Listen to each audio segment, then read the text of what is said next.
Welcome to Popternative, where we dive into topical discussions from the worlds of pop culture, social media, and sports.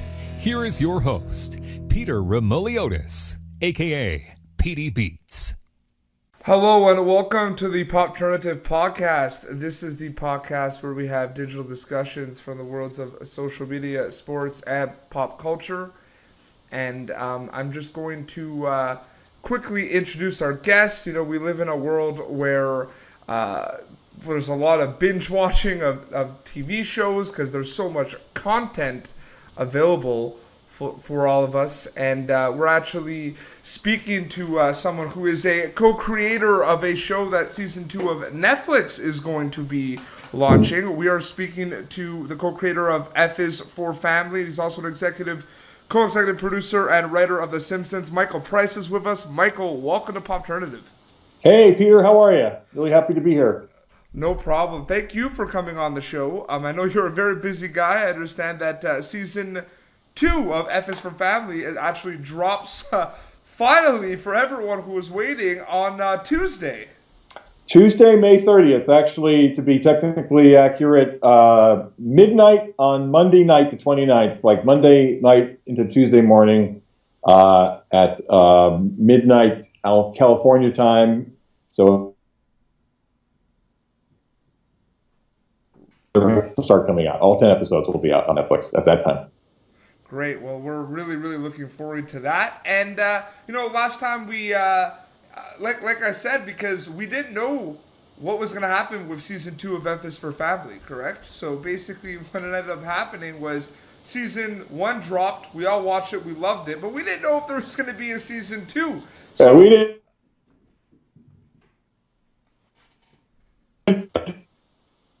Sorry, can you say that again? Sorry, you didn't know either, right? I said, well, we didn't know either. No, we worked on the show.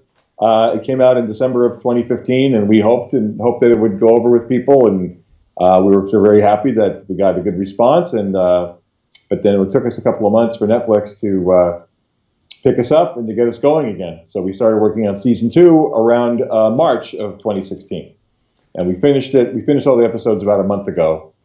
And since that month, they've been sort of getting them all ready and turning them into different versions for different countries, dubbing them into all different languages, and getting them ready to go off on Netflix on the 30th.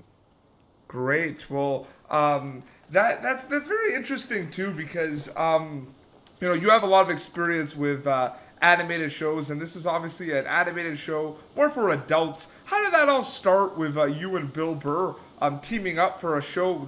It's very funny. I'm excited myself for season 2, but if you want to just take us through how that started, because he has never done, animated show before. You have a lot of experience with The Simpsons, Teacher's Pet. So how did that start?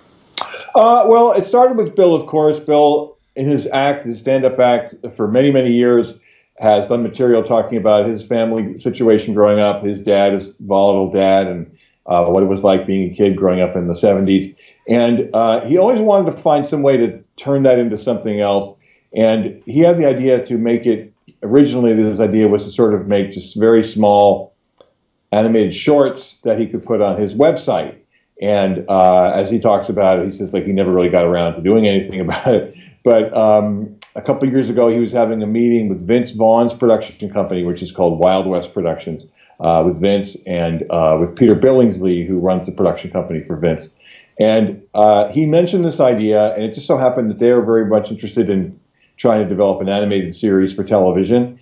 And they said, would you want to try to make it an animated series? And he was like, sure. So as happens sometimes with that, they try to team someone like Bill up, someone who doesn't have a lot of experience writing for television, with someone who does. So that was me. They called me in, and they knew I'd worked on The Simpsons. And I had a meeting with Bill and with Peter, and we just hit it off right away. I didn't know Bill at all. I knew his work a little bit from stand-up, some, but mostly from his part on Breaking Bad. I was a big fan of Breaking Bad. So, but we just hit it off right away. We grew up in a very similar situation, Irish Catholic, Northeast, suburbs, and we just sort of told stories about what it was like growing up back then, about his dad, about my dad.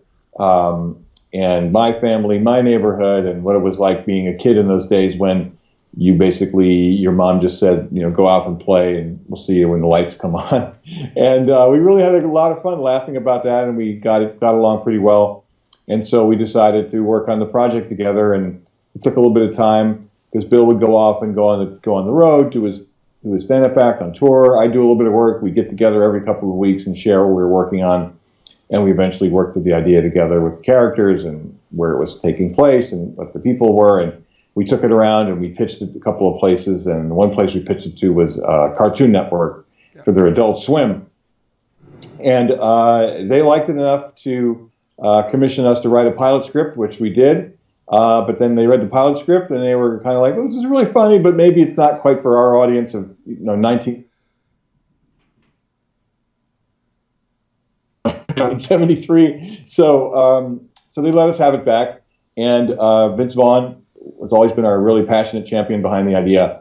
And he said, usually what happens sometimes if you write a pilot and it doesn't go, that's the end. And there you go. We tried. But Vince was a very passionate advocate for the show. He goes, this is not dead. I know we're going to take this somewhere else. We're going to take this to Netflix. And it was just when Netflix was just starting to gear up. They'd only had maybe, by the time when we went in to first pitch the show to Netflix, I think House of Cards was on TV. Yeah. And I think Orange is the New Black was on or almost on, but that was it. They had nothing else.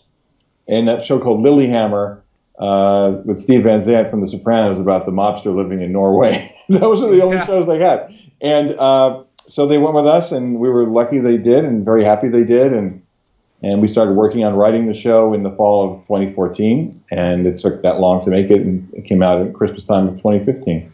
I find it really interesting because I remember when Netflix was first pumping out their own original content, you had a lot of situations where it was, for example, Unbreakable Kimmy Schmidt, which was a show that Tina Fey created and produced, and it was they did not get a pilot on NBC like they wanted, so Netflix picked it up. So it kind of had that little stigma of not rejected shows, but shows that weren't going to be good for cable. But now that's not the case, because now it's when the new show comes out on Netflix and it's original, it's everyone wants to watch it. It's a game changer, Netflix. Well, they are a game changer because, first of all, what they gave us too was a great deal of freedom.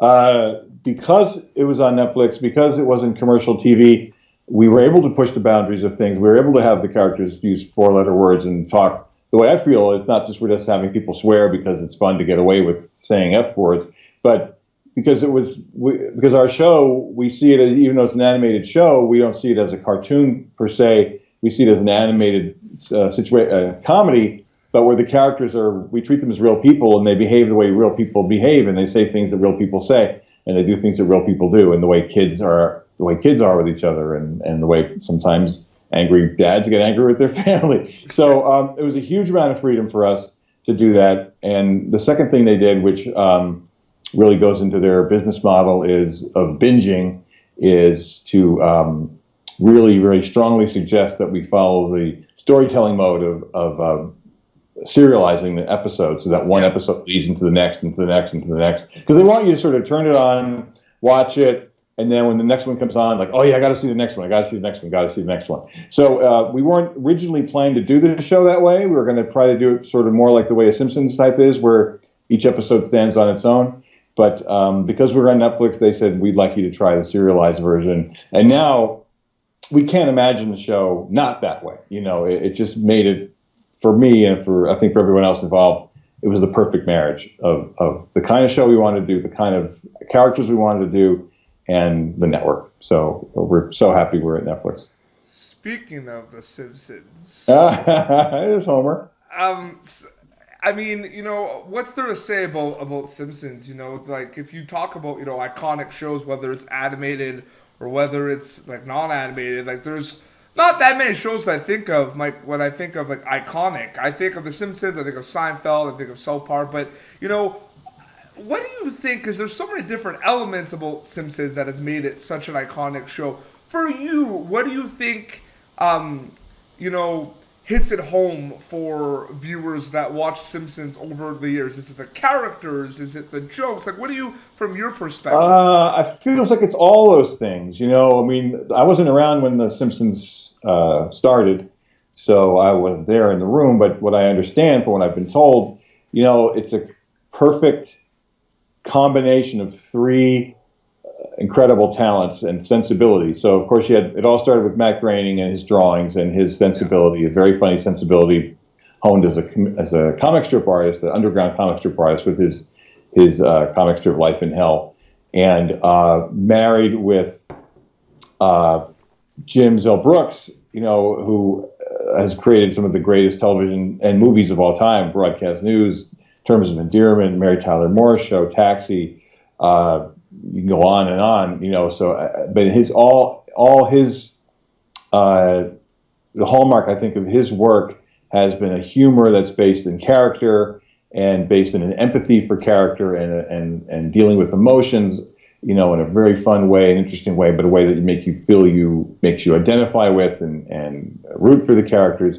And then the third element of that three-legged stool was Sam Simon, who was just a brilliant comedy writer, you know, who also knew the world of comedy and was able to recruit some of these great writers like George Meyer and John Swartzwelder, Al Jean and Mike Reiss, you know, and to bring a great joke writing sensibility and a great sense of humor. You know, I think if you took one of those three out, you wouldn't have the show. So it was a really perfect combination of those three sensibilities made the show what it was. And you know, all these years later, we're still trying to hang on to that idea. That's that core idea. Like, it's funny. Homer can do insane things. You know, he can drive a skateboard off a gorge. You know, but at the heart of it all, we're still trying to tell emotional stories about a family who love each other and the problems they go through. Absolutely, and you know what you just said, that sentence you just ended it with. I mean, F is for family. You know, all the whole dynamics of that with that family. I mean, there's a lot of dysfunction there as well. But yes, and I find that's good. And your background, like I said, is in animated shows, but you've also done children's shows. One can make an argument, Michael, that you've done mostly children's shows. I mean, you've done like The Simpsons, but you've done like Teacher's Pet. Before that, yeah. I mean, well, I was very lucky to get a lot of work early on. You know, I kind of started late in this business. I was more or less into my 30s when I first started getting work. You know, and most people now come out to LA straight out of college, whatever. You know, so I felt like once I started getting work, I was just going to grab anything I can get and just work as much as I could. So I worked back and forth between live action shows and animated shows. So I worked on a live action sketch comedy show. I worked on sitcoms. But as you're correctly pointing out, you know, I got my start in animation doing kids animation for Nickelodeon, a show called All Real Monsters. Oh, yeah, and then with Disney, their Hercules show based on the Hercules movie, a show called Buzz Lightyear of Star Command based on the Toy Story characters, and then Teacher's Pet, which was a great experience. So yeah, I mean, I did a lot of that stuff, but I just considered myself lucky to have anything. So I was really happy to grab any kind of job, and each one built onto the next in terms of my experience and whatever skills I had. You know, I brought a learning experience from each thing and moved it to the next thing. I feel like I wonder if you agree with this statement, but I can't even imagine where you start when you're creating when you're writing a children's show, because it's an audience that, you know, sometimes it's a very difficult audience to read. You know what I mean? And sometimes basically maybe you'll be in situations where maybe, you know, you don't think maybe they won't get, like, depending on the age group. Was there ever situations where you're like, okay, we have this scene, maybe, you know, these jokes are a little, maybe like they won't understand these jokes, or maybe, you know, they don't go with the overall theme. Like, how is it different from writing for children and writing for adults? I'm really curious to know about that, actually. I know in my heart it's not that much different. You know, I mean, only in that you're still trying to tell a fun story that's engaging. You know, if it's for little kids, then you know, maybe it's not a sophisticated language, but I think the tools of telling a story, I think, are the same no matter where you go in terms of a piece. with Teacher's Pet, it was about a dog who loved his boy so much that he wanted to go to school with him, and he was super smart. His name was Spot, but then he became Scott when he followed his boy Leonard to school. It was all about his yearning to want to be a boy. That was the big song he sang. But so at the same time, we found really simple stories that still dealt with those kind of very elemental yearnings of him wanting to be accepted, or him wanting to go to school, or him wanting to be noticed. And but we had really interesting, fun elements in that show. We had a talking cat and a talking bird who didn't get along. We had a crazy mom, who was like a helicopter mom, and it was just fun to sort of find all those things, but still do. What is a kid gonna like? We just hope that would do something that we liked, that we thought was fun, and hopefully the kid would find it engaging. Yeah, no, for sure. And we talked about your past work. Let's talk about F is for Family, because I am so excited. I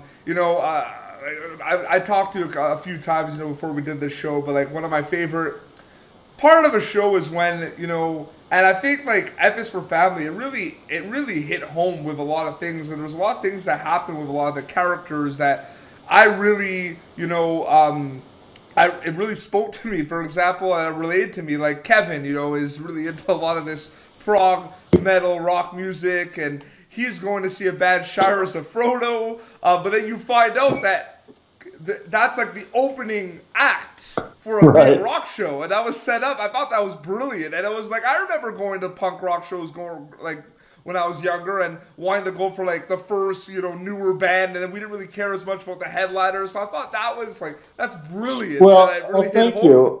Well, we really liked that. When we first created the show, even though we knew we were in the '70s, one thing we told ourselves, we agreed upon, that we didn't want to be, for lack of a better term, we didn't want to be like the show that was called That '70s Show, which was on Fox back in the '90s. It was a really funny show. It was super successful. It gave us Ashton Kutcher and Topher Grace.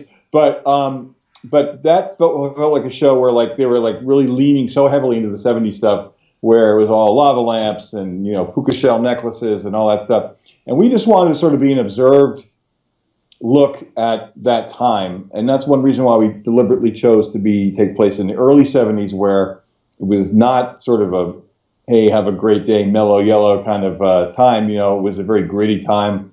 The Vietnam War was still going on. There was a recession. There was an oil energy crisis, and Nixon was there. So we wanted to be a little more gritty and more real in that way. So one thing when we decided that Kevin would be into what kind of music he'd like, the easy way to go, or the cliche way to go, would be to say that he's into like Led Zeppelin or something like that. So it was my pitch, I believe, that he was into a prog rock type band like Yes or King Crimson or Genesis, back then, that time. So that was really fun for us to sort of create that whole mythos of what this band was like, Shire of Frodo, and their music, and that Kevin thinks they're the greatest thing in the world, but they're really just a small-time band, who are now opening for the thing that they hate the most, a Led Zeppelin type band that we call Lifted Riffs. So that was really fun. We really enjoyed that a lot. And there's a little bit of Shire of Frodo-y stuff in season 2, where Kevin decides that he wants to further his own musical career. So there's a couple episodes dealing with his attempt with his 2 friends to create a band and write his own music and express himself through song and try to get his music heard. And he teams up a little bit with the next door neighbor, Vic, who works at the radio station, to help to get his music out there. So that's a big through line for Kevin this season, is his musical career and where it's taking him. I can't wait. Honestly, I don't know. By a mile, Michael, Kevin is my favorite character on the show. For me personally. He's wonderful, and Justin Long, he takes what we write on the page and just makes it real. Again, he just imbues such realness to it, and when he's so hurt and upset, he's a very sullen kid, but he's misunderstood in a way, and I feel for him so much. He's sort of a version of me in a way. Like every kid is like that feeling of like your dad doesn't understand you, and the world is full of jokes, and it's all a big lie, and And everything when you're that age feels more important and bigger than anything else. And Justin just does an amazing job with that performance. And it's all vocal. It's all just, vocal performance of making us understand who this kid is. The one thing I love too is like the voice, like the people that are doing the voices behind these characters are unbelievable, well established. They've it's such a unique cast. And it's funny for me personally. It's like some of the voice actors on F is for Family are in like some of my favorite movies of all time. Like Justin Long is in Accepted. That's one of my favorite movies of all time. Mm-hmm. Laura Dern, Jurassic Park. It's safe to say she's great. She's great. Well, Sam Rockwell. Sam Rockwell. The Way Back, which is like one of my favorite summer movies. So it's just, and I'm a huge fan of Sam Rockwell. So it's just unbelievable, the cast. Yeah, we were so lucky to get these people, and I think a lot of them at first came along because they liked Bill. They might not know Bill personally, but they knew his work, and they were excited to work with us. And they didn't know me, but they were excited that Vince Vaughn was involved. And then when one person came along, they were like, "Oh, Sam Rockwell's doing it. Well, I want to do it." So yeah, just to give a shout out to our amazing cast. So it's Bill Burr, Laura Dern, Justin Long, as we mentioned. And there's a real cool combination of people who are more just known for acting on screen and also real voiceover professionals, So we have a really good mix. So there's Debbie Derryberry, who plays the little girl Maureen, who's Jimmy Neutron. Jimmy Neutron, a million voices, one of the great animation voices out there. Haley Reinhardt plays Bill, the little boy. She's a singer. We got her from American Idol, right? She's incredible. Kevin Michael Richardson, who plays Rosie the Skycap, is one of the great cartoon voices out there. A guy named Trevor Duvall, who plays a million other characters. He plays the German neighbor, Mr. Holtenwasser, and a bunch of other guys.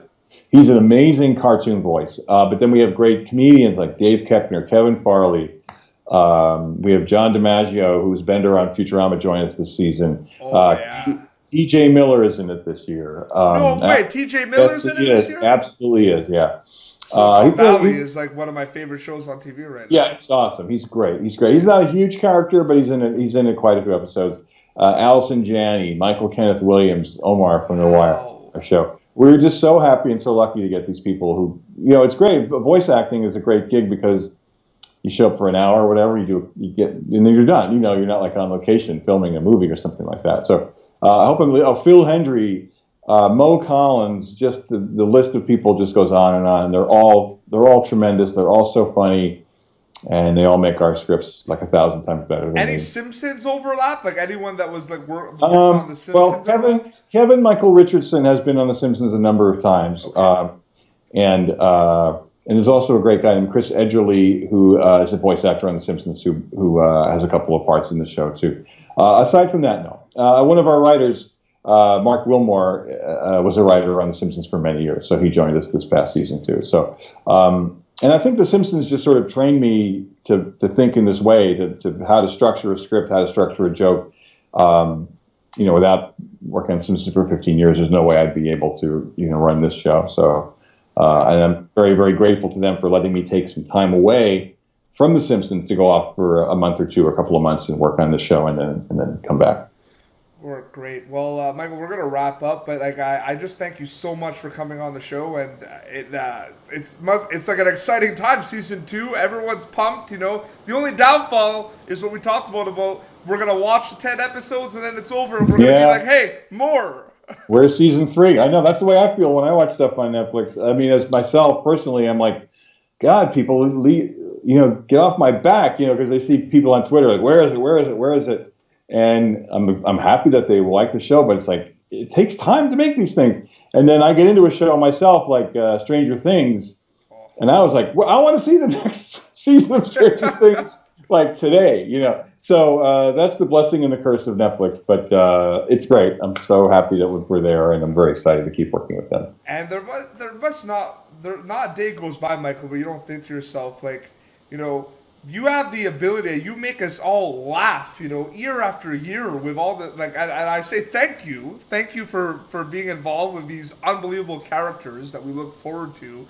But it's like, does a day go by where you're not even thinking about that, like waking up being like, man, like, no, I get to make I try not to let that. I try not to forget that how lucky I am. Incredibly fortunate to have worked to be able to work in this business and for these amazing shows. I definitely very very grateful and appreciative to still be doing this. Well, Michael, thank you so much, and we all look forward to season 2 of F is for Family. Thank you. Thanks so much, Peter. All right, take care. Take care. Well, this has been Popternative. You can catch previous episodes of Popternative on YouTube and on SoundCloud and iTunes as well. Be sure to watch season 2 of F is for Family that launches May 30th. And until next time, this is PD Beats signing off for Popternative. Thank you for tuning in to Popternative. Make sure to check out our past episodes of Popternative on YouTube. Be sure to like Popternative on Facebook and follow us on Twitter.